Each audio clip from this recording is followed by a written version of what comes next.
Eelmise aasta lõpus avastasid Kadriorus ühe kortermaja elanikud endalegi suureks ehmatuseks, et nende joogivees on pliisisaldus pea 6 korda kõrgem kui lubatud.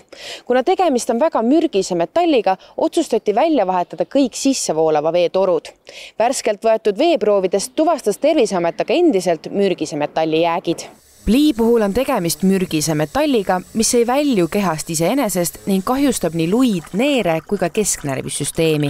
Isegi kui plii satub joogivette läbi torude, võib sellel olla tervisele teatav kahjustav mõju.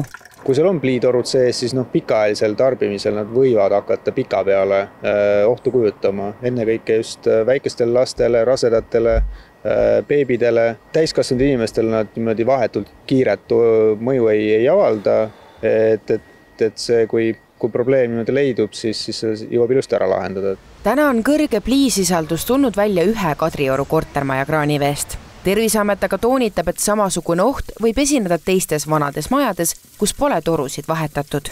Probleemid võivadki tekitada just need väiksed torujupi jäänukid, mis on vanast ajast jäänud. Kas on siis liitumispunktist majani või isegi maja sees, teinekord võib-olla seina sees kuskil või mõned liitmikud, mis on välja vahetamata uuemate vastu. Pliid sisaldavaid torusid on viimasel ajal leitud ka Koplist ja Pelgurannast. Tallinna Vee esindaja Tarvi Tombergi sõnul on neil vee-ettevõttena võimalik selliseid juppe tuvastada, aga kahjuks ainult seire või kaevamistööde käigus.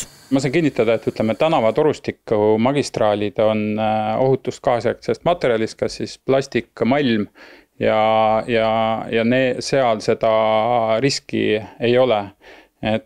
Ja naabrite kaudu on ka vähe tõenäoline, et see jõuab. Kui on kahtlused, siis lasta ka kraani veel joosta, et see pliisisaldus sinna joogivette võib tekkida siis, kui on vett ei kasutata, vesi seisab seal torus ja siis see kontsentratsioon võib seal kasvada. Probleem ei ole laialdane, pigem nad ongi sellised väiksed upid siin-seal ja on hea, kui nad veeanalüüsidega niimoodi välja tulevad, et siis saamegi kas nad üheskoos eemaldada, et ühistu või elanik näiteks ise oma jõuga või koostöös veettevõtte või vallaga.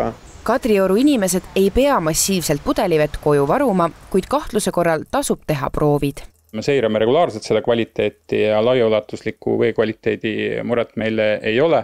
Kui on kellelgi kahtlus, siis on mõistlik teha veeproovid või pöörduda Tallinna Vee poole.